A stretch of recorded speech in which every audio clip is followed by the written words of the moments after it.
Today, I am Jana Vicente, and together with my groupmates Neil Rain Taguiam and Angelica Ann Santos, we will be presenting our project on simulating a one-lane traffic light system with pedestrian control. In today's world, traffic lights play an essential role in maintaining order and safety on our roads.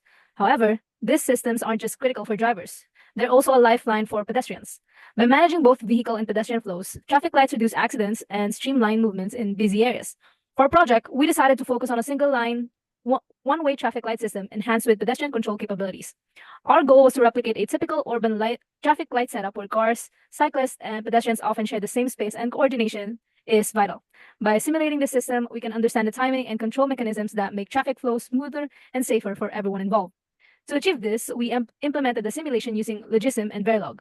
Logism helped us design and visualize the digital logic and timing for the system, while Verilog allows us to test and validate the traffic light's behavior in a more practical setting. Now let's dive into the circuit design of our traffic light system. Our circuit simulates a single-lane traffic light setup with three primary states: go, slow, and stop. This means the light can indicate green for moving, yellow for caution, and red for stopping traffic. To make the system more interactive and realistic, we incorporated a pedestrian control button. When pressed, this button temporarily alters the light states, prioritizing pedestrian safety. These features allow pedestrians to safely cross when needed, overriding the normal traffic flow for a short period. We also included a timing mechanism that regulates the duration of each light state. This timer includes that each light, whether go, slow, or stop, remains on for a set amount of time, simulating real-world traffic light timing. When the timer reaches 0, the light transitions to the next state. In our project, we used two primary types of modeling: behavior and data flow modeling. Each played a crucial role in how we structured and implemented our traffic light simulation. With behavioral modeling, we defined the internal behavior for each logic component, such as the traffic light states and the pedestrian button. This approach allowed us to focus on what each part of the system should do under different conditions, enabling a clear and straightforward way to program transitions like go, slow, and stop. Then for the system's timing and state transitions, we use data flow modeling. This approach helped us handle the cyclical changes in light states and integrate timing mechanisms to manage each phase change. Data flow modeling gave us precise control over how the light state changes occur based on the timer or when a pedestrian presses the button. Next po. Our project's main objectives are centered around building and testing a single-lane traffic light system. We approach this by setting specific goals for both circuit design and verification. First, we aim to create a logism circuit that would represent the functionality of a one-lane traffic light. This circuit provides a visual way to design and test the components, including the light states and the pedestrian control. Next, we designed the same circuit in Verilog, which allows us to simulate the traffic light's behavior in a hardware description language. This provided more flexibility in implementing timing and state transitions. And finally, we focused on simulation for both Logism and Verilog. Through this simulation, we were able to verify that our design works as expected and effectively manages traffic flow and pedestrian safety. The input of the project would be a clock pulse that alternates between 1 and 0. The components of the project will be triggered by a rising edge, and a sequential component of the program will be regarded as both input and output.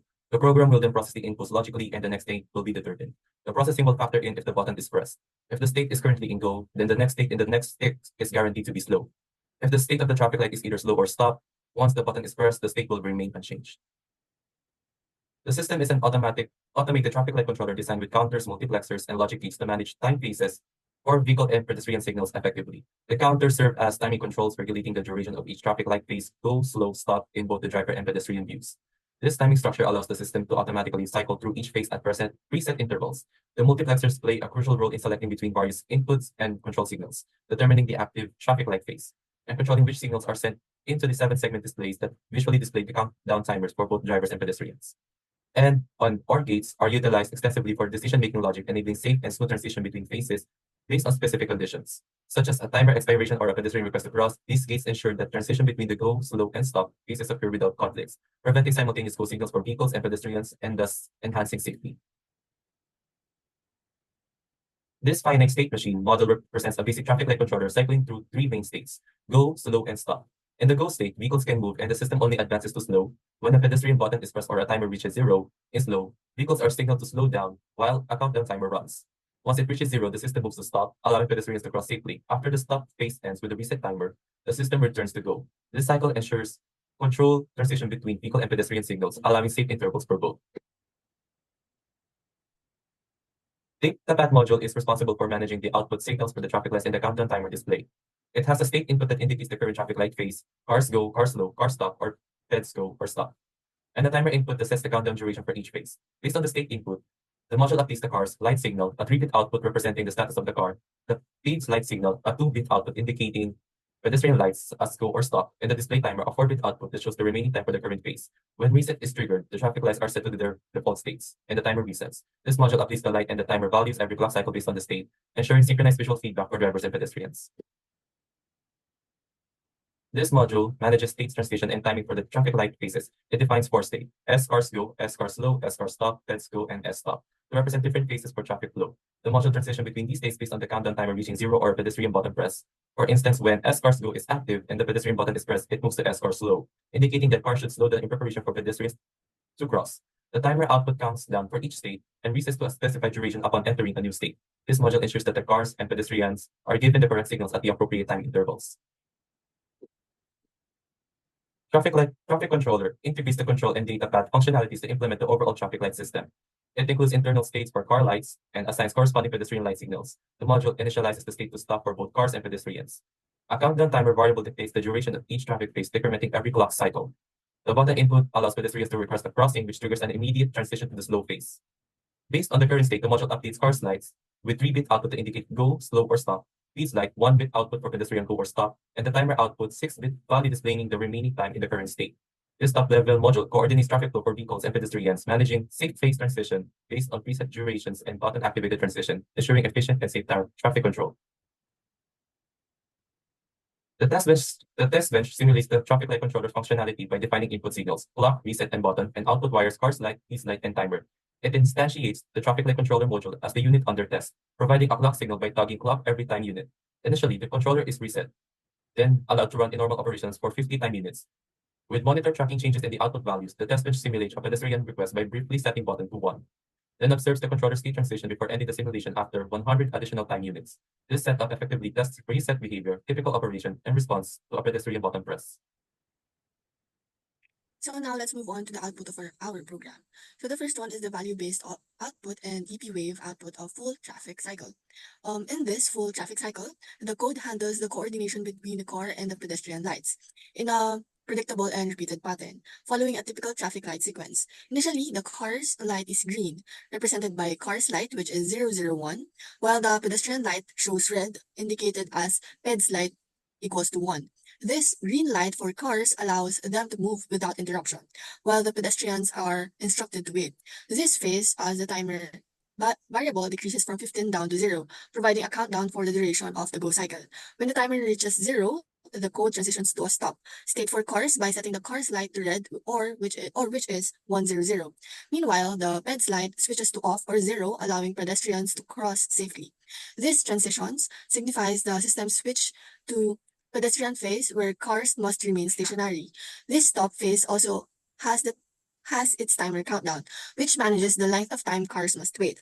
After the pedestrian phase ends, the cycle resets by returning the car's light to green and the pedestrian light to red, starting a new go phase for vehicles. This alternating cycle, monitored by the EP wave, illustrates the code's handling of a structured, repeating traffic control sequence. Next slide. So the second one is the value-based output and EP wave output of button press during go cycle. The button press during the go cycle triggers an immediate response in the system by transitioning the traffic lights to a slow state, followed by a stop phase.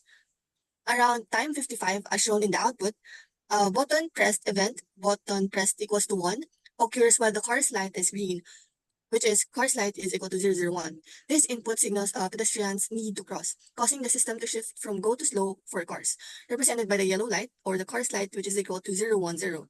This yellow light acts as a warning, signaling the cars must soon come to a stop. Following a brief countdown in the yellow state, the code transitions the car's light to red, or the car's light is equal to 100, fully stopping vehicles' movement and granting pedestrian the right of way.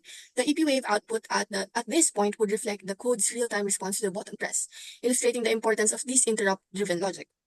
This transition flow is crucial for maintaining a safe, controlled environment in which pedestrian input is prioritized without abrupt changes that could confuse drivers. Next slide, please.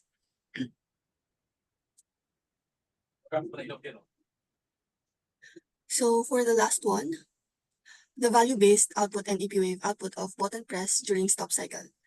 During the stop cycle, the code intentionally ignores additional button presses, ensuring the system remains unaffected while pedestrians have the right of way. For example, if the output around time 105, the button might be pressed, but because the cycle is already in a pedestrian-friendly state, the button pressed signal has no effect. This design choice prevents potential disruption to the cycle's rhythm, so cars and pedestrians can anticipate the light changes without unexpected interruptions.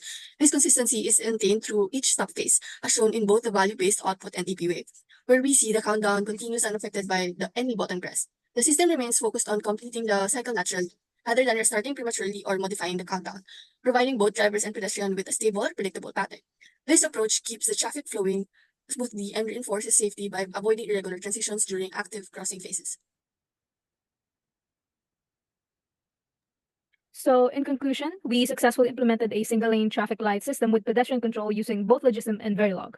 Each tool allowed us to create a functional and responsive traffic management system. Both implementations achieved the required functionality through Verilog offered some unique features that Logism couldn't. For instance, we used behavioral modeling in Verilog, which helped us manage state changes effectively, and we could directly display decimal numbers for timing, simplifying our output. Through this project, we've seen how Verilog's capability makes it a practical choice for designing real-world applications like traffic systems. It demonstrates how combining simulations like Logism with hardware description languages offers valuable insights in digital design. Overall, this project highlights the importance of both circuit simulation and hardware description languages in educational settings, giving us a hands-on experience building reliable and efficient systems. Reflecting on this project, we encountered several issues and learned effective ways to address them. One challenge was dealing with unknown X values appearing in the output signals. These X values were likely due to uninitialized or improperly managed inputs. To fix this, we made sure to initialize all inputs with known values, which helped us in avoiding these undefined states. Another issue was incorrect phase transitions, which happened because of timing mismatches in control signals and incomplete handling of phase transitions in our finite state machine. Addressing this, we refined the timing sequence for the control signals like GS, SLS, STS, and BTN to match the expected durations of each phase, go, slow, and stop. We also synchronized the pedestrian button or BTN to only activate during the stop phase, which ensured the pedestrian signals aligned without causing conflicts with the car signals. Finally, we verified that all modules were correctly instantiated and interconnected, which allowed us to monitor signals accurately and prevent unknown outputs. This approach ensured stable and predictable system behavior across all phases. Next part. To build on this project, we have a few recommendations for future improvements, starting with expanding our single lane model into a multi-lane traffic system. In a multi-lane setup, we could introduce multiple counter circuits, with each lane and turn signals having its own dedicated counter. This would allow each lane to operate independently and improve overall traffic flow.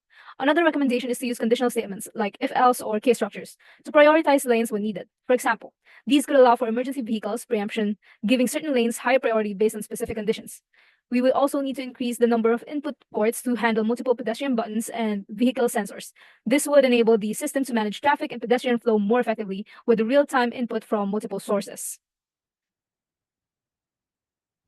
So For your reference, this is the link of our code.